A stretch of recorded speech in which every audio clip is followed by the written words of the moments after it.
Bienvenidos a una nueva clase de construcciones metálicas y de madera. En este caso vamos a ver una clase de columnas que va a estar separada, supongo que en 3 videos.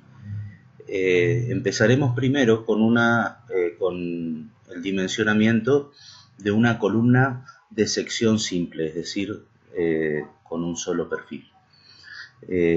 Si nos fijamos en los datos, dice que debemos dimensionar una columna cuyas restricciones permiten considerarla como articulada de 6,5 metros de altura, con una sección simple que puede ser perfil normal T o un IPB, y que su carga última es de 100 kN.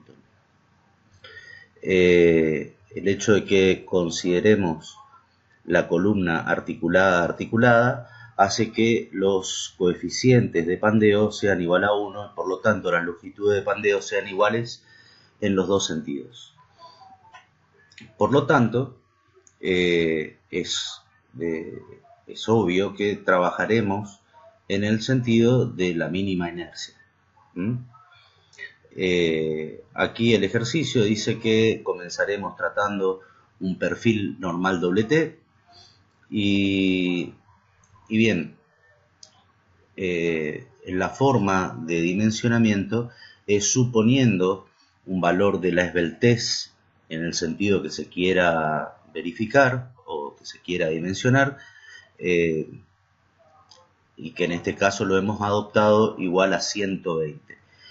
Una vez que nosotros suponemos la esbeltez de la pieza, hacemos el cálculo y tratamos de ver el grado de ajuste que tenemos entre la suposición y lo que hemos obtenido por cálculo. Con lo cual vemos que el predimensionamiento al menos es una forma de cálculo de tipo iterativo. Muy bien. En este caso adoptamos para el eje de mínima inercia, que es el eje Y de la sección, un lambda, una esbeltez igual a 120. Con ella despejamos de la fórmula de la esbeltez, que es una longitud de pandeo dividido un radio de inercia, que en este caso será nuestro radio mínimo. Despejamos el radio mínimo y obtenemos que ese valor es 5,42. Cuando vamos a las tablas, vemos que no existe un perfil que tenga un radio mínimo, un radio I mínimo, que tenga esa esbeltez. Es decir, ni siquiera el perfil más grande que se tiene puede cumplir ese valor para el radio mínimo de inercia. Entonces, volvemos a tomar una segunda suposición en la cual tomamos la esbeltez máxima, y aquí marcamos de que en las piezas comprimidas el valor máximo que puede tener cualquier pieza comprimida es la esbeltez es de 200. Entonces hacemos lo propio y despejamos el radio mínimo, y con este radio mínimo vamos a las tablas y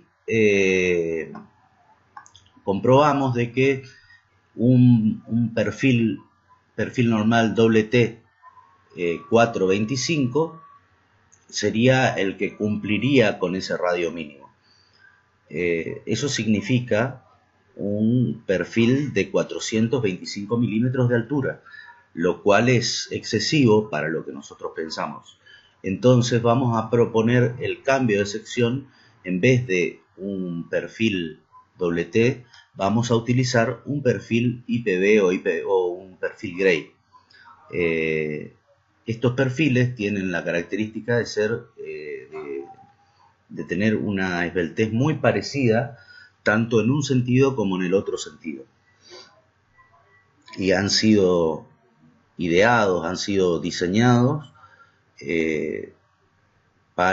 específicamente para que cumplan funciones de columna. Muy bien. Nuevamente buscamos, suponemos que la sección es compacta, lógicamente,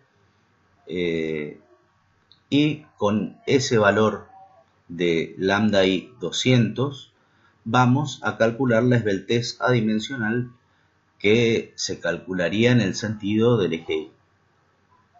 Con esto vemos que la esbeltez adimensional es de 2,18, es mayor a 1,5. Ustedes recuerden de que el reglamento marca una zona de pandeo anelástico con una fórmula y una zona de pandeo elástico en otra zona, y que ambas zonas están divididas por la esbeltez adimensional valor 1,5. Entonces, cuando tenemos un valor mayor a 1,5, debemos calcular con esta fórmula que vemos acá, que la pueden encontrar en el capítulo E. El capítulo E es el capítulo que trata todas las piezas que están en compresión. Por lo tanto, podemos encontrar ahí todo lo que tenga que ver con cómo tratar a cada una de esas piezas.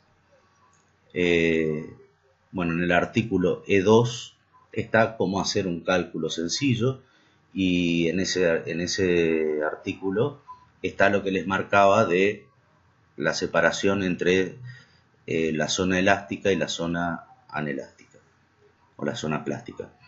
Muy bien, entonces calculamos la tensión crítica. Con la tensión crítica vamos a calcular la carga de diseño P sub D.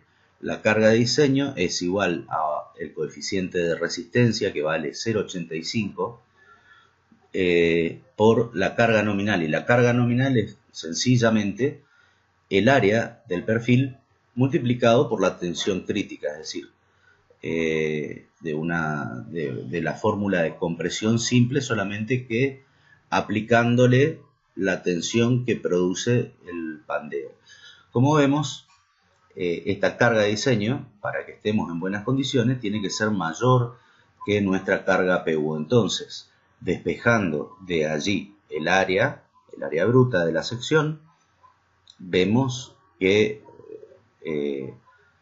podemos obtener de esta ecuación que está acá que vamos a necesitar 27,18 centímetros cuadrados para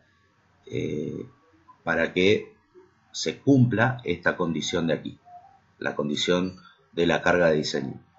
Entonces, se adopta un IPB 140, ¿con qué parámetros? Con el parámetro del área y con el parámetro del radio mínimo. Es decir, entraremos a la tabla teniendo estos dos parámetros para predimensionar la sección. El radio mínimo es 3,25 y el área mínima es 27,18. Entonces adoptamos un IPB 140, que tiene 43 centímetros cuadrados. Fíjense que es bastante mayor que lo mínimo, pero el radio de inercia es 3,58 centímetros. Evidentemente, la elección tiene que ver con el radio de inercia mínimo.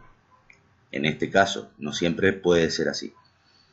Es decir, nosotros ahí hemos completado lo que se llamaría el predimensionamiento de la sección, y siempre hay que comparar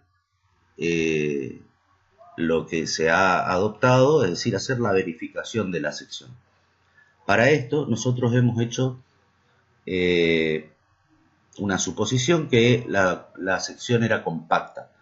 Hacemos los cálculos a través de los casos 4 y 12, que corresponden a piezas comprimidas, en donde el ala tiene una compacidad. La compacidad del ala se calcula como la mitad del ala dividido el espesor del ala, y eso da 5,83, y la esbeltez límite lambda R, que vamos a buscar en la tabla B5.1, es 0,56 de la raíz del módulo de elasticidad dividido la tensión de fluencia del material. Como vemos, el ala resulta compacta por estar por debajo de ese límite lambda R. Lo propio hacemos con el alma, que nos da 13,14, y vamos al caso 12, si mal no me equivoco, que tiene un lambda R que vale 1,49 de la raíz de E sobre FI. En resumen, hemos comprobado de esta manera que la sección es compacta. Por lo general, todas las secciones que son laminadas, salvo algunos angulares del rango pequeño y algunos perfiles, perfiles U o perfiles canal, no suelen ser compactos. El resto de los perfiles, todos los perfiles WT, los perfiles IPV, el rango normal que va de 80 en adelante, de 80 milímetros en adelante, para los perfiles U, y en general todos los perfiles que son laminados son compactos. ¿Por qué? Porque han sido diseñados para evitar todo el tema de los pandeos locales. Bueno, teniendo la sección compacta, nosotros sabemos de que al hacer el cálculo de pandeo no debemos tener en cuenta un cierto coeficiente Q, que si ustedes buscan en el reglamento, lo van a encontrar en el apéndice del capítulo E.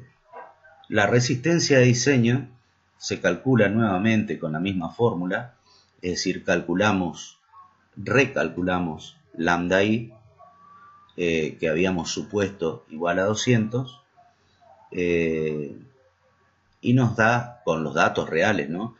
Recalculamos lambda I con el dato del radio de inercia del perfil que hemos adoptado, que es 3,58, y nos da 181,6.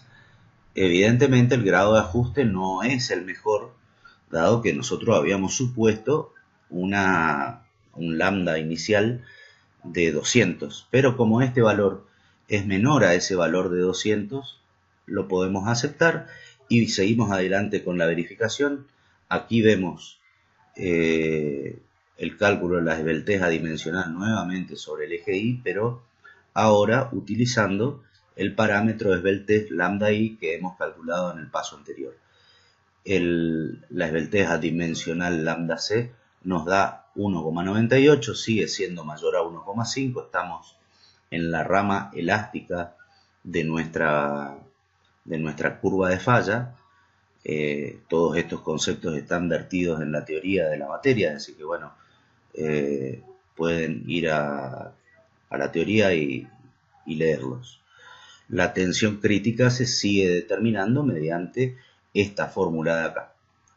Esta fórmula de acá básicamente es la fórmula de Euler con un cierto parámetro de seguridad, por eso no tiene este valor que está acá. Muy bien. Se calcula la tensión crítica, eso me da 52,51 megapascales aquí, y luego tenemos que la carga de diseño termina dando 191,94 kilonewtons, calculada con la fórmula que está en el artículo de 2.1. Verifica, y aquí hay un pequeño cálculo del sobredimensionamiento, ya que fíjense que aquí la carga de diseño es prácticamente el doble de la carga última requerida de la barra. Entonces se hace ese cálculo y hay un pequeño comentario con respecto a la economía del dimensionamiento, en donde se ve que adoptando un IPV 140 que tiene un peso por metro de 104 kilos por metro, 33,7 kilos por metro tiene un IPV 140, es mucho menor a los 104 kilos que tiene un perfil normal WT 425. Muy bien, aquí dice que la situación debería ser resuelta con otra tipología estructural como ser una columna de tipo compuesta. ¿Por qué?